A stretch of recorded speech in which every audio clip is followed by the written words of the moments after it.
All right, thanks for joining us today. We're going to be talking about The Crew, which is a cooperative trick-taking game by KOSMOS. I have with me, E-Rock, is Lloyd. Wait, the other way. There you go. And Steve and Tiffany. Yes, excellent. First, Steve's going to give us a rundown of the game, so we'll be right back. The Crew, The Quest for Planet 9 is a cooperative trick-taking game for 3 to 5 players, played over the course of 50 missions of ever-increasing difficulty that are assigned to you from this logbook. Like most trick-taking games, standard rule of play involves the lead player playing a card, and every player after that must follow with that same suit, if able, with the highest value card of that suit winning the trick. In this particular game, there are 4 suits of cards: pink, blue, yellow, and green, and they range in value from 1 to 9. There's a 5th suit of cards called rocket cards. These are trump cards, and there are only 4 of them in the deck. A trump card will effectively win any trick that it is part of, even if it is lower than the highest value of the leading trick suit.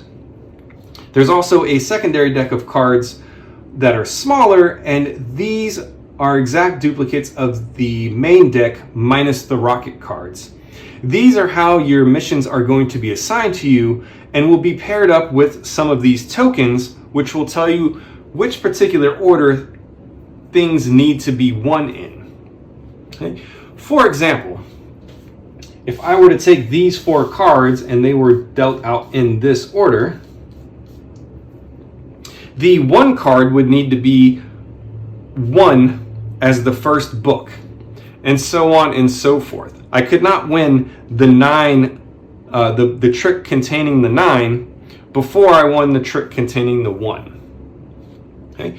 The other tokens here are assigning the order that they need to be won. So this just means that this card needs to be won before this card, and so on and so forth. The Omega card, the Omega token, means that this particular card would need to be the last trick won. You do not need to keep playing the handout until all of the cards are gone. As long as you complete the mission based on the tokens, you can immediately stop play and move on to the next mission. The way a standard game is played is that all of the cards are dealt out to all players, and whoever has the 4 of rockets will be considered the commander and will get the commander token. They will lead off the rest of the game until someone wins a trick and takes the initiative from them. They will also be the first to draw a mission at the beginning of the game, and then missions will continue to be taken by players clockwise until all missions are gone. Also, each player will be given a reminder card and also a communication token. In this game, players may not communicate with their fellow teammates in any way except by using this communication token. And the way the communication token works is at any point during your turn, between rounds, you may play a card from your hand onto the table and place this token in one of 3 spaces. If you place the token at the top of the card, it's signifying that this is the highest value card of that suit in your hand. If you place the token in the middle of the card, it's signifying that this is the only card of this suit in your hand. And if you play the token at the bottom of the card, it is signifying that it is the lowest value card of this suit in your hand. The reminder card is simply to put in your hand to take the place of the card that you put on the table as a reminder.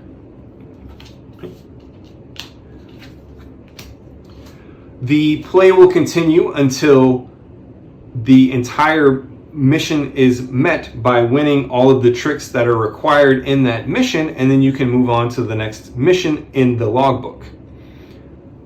This token here is the distress signal, and that can help out during the game by allowing you to pass a card left or right to your teammates. So each player would pass a card either left or right, all the same direction, and that would signify that you used the distress beacon.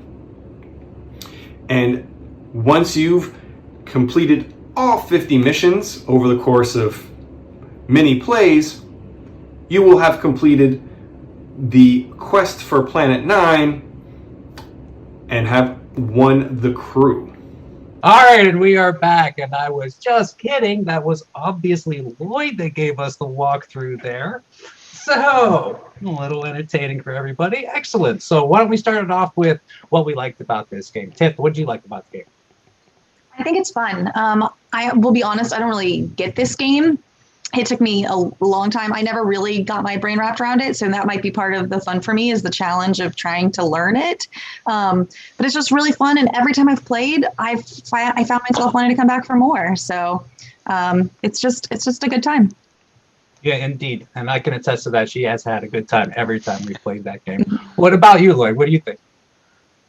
I think my favorite part of it is the little tasks that you're assigned for each mission, and the puzzly nature of trying to get those. Like it starts at picking the tasks and going around the table, and when someone takes the task that you're like, oh, I could have so easily got that one, and now you have to choose something else and try to work it in.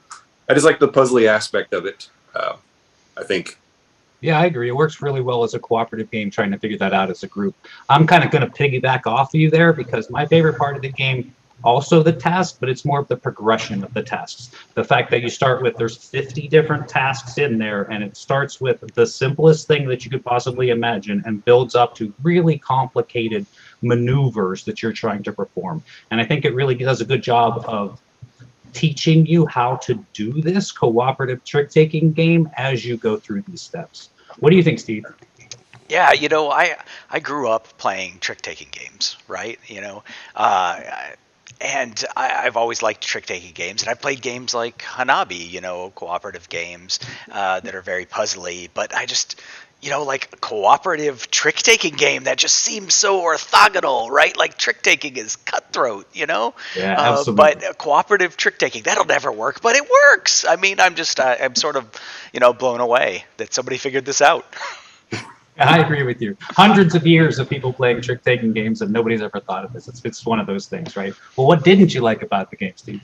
Well, so it's interesting that I just mentioned that I grew up playing trick-taking games. So I thought, oh, well, you know what? My family's going to love this, particularly older members of my family, right? They play bridge, we play, oh, hell, trick-taking games, so that I'll show them this, and they'll see, some of these kind of hobby games that I play, and they just did not get it. Like, I expected this to be essentially a gateway game, and people were just not getting it. And, I think it may be that they just don't understand cooperative games, maybe, or something, or maybe the complexity of the tasks was something that a gamer would be fine with, but somebody who's just a card player wouldn't be. But yeah, I was just sort of disappointed, thinking that, this would be one of those games that could break out the holidays with the family, and it did not go over how I hoped it would.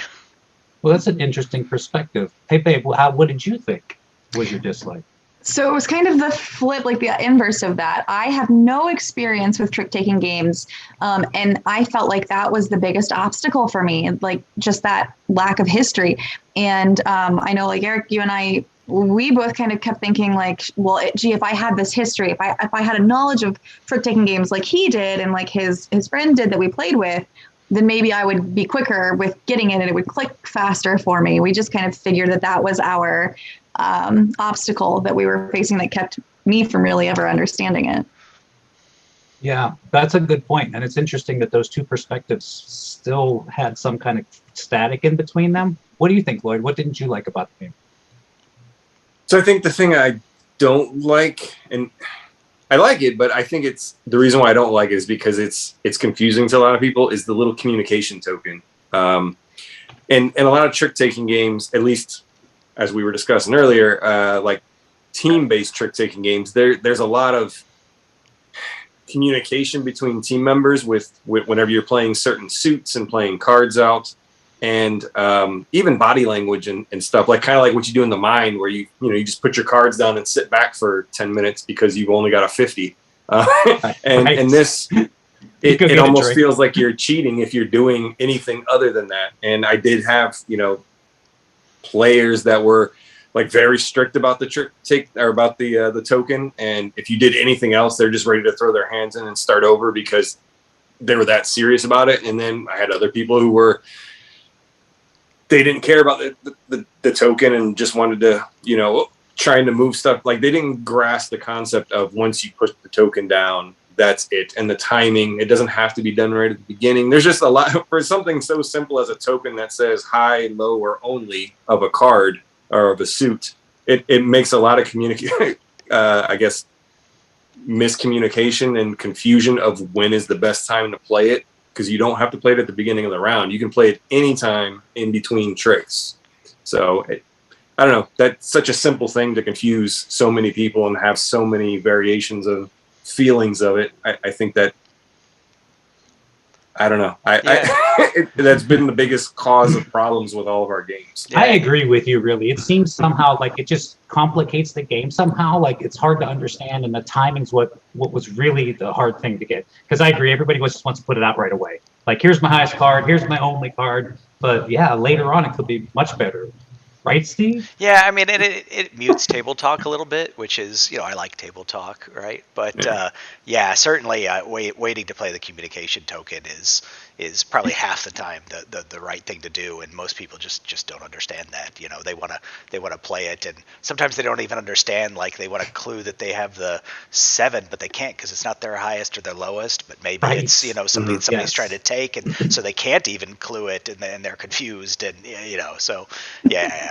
It's just one of those things again where, like, if you're a gamer, like you'll get it, it's fine. But if you're just a trick-taking game player, it's probably you're not gonna get that. Yeah, I agree. For me personally, the thing that I like the least about the game, I'm going back to the tasks again. It's both my favorite and my least favorite because there is no theme here. Stop pretending there's a theme here. There's a little story for each task. Oh, now you've punctured a hole in your spaceship and everybody needs to work together. But at the end of the day, you're just taking this specific card and this person's taking this specific card and maybe in a specific order. It has nothing to do with that. So just stop pretending. You just don't have a good enough imagination. I was gonna say, have you not seen them working on the ISS? They use 3s and 6s of pinks and greens all the time to patch that place up. Oh, that's my bad because I don't know enough about rocketry and stuff. You don't know rocket Don't you feel science. stupid? Well, I mean, it came from the Russian side of the space program, so I could see where you'd be confused. That's my bad for being a rocket surgeon and not a rocket scientist. Excellent. Well, once again, we want to thank you for joining us. We had a lot of fun playing the crew in our respective own ways, even with our dislikes. This is Eric. That is Lloyd. That is Steve. And that is Tiffany. And we are Just Got Played. Woo! I'm going to go blast off into space now with my white 9. Yes. There's no white cards. You're a noob. Green, pink, yellow, and blue, sir. Wait, I thought white was a suit. Really? No?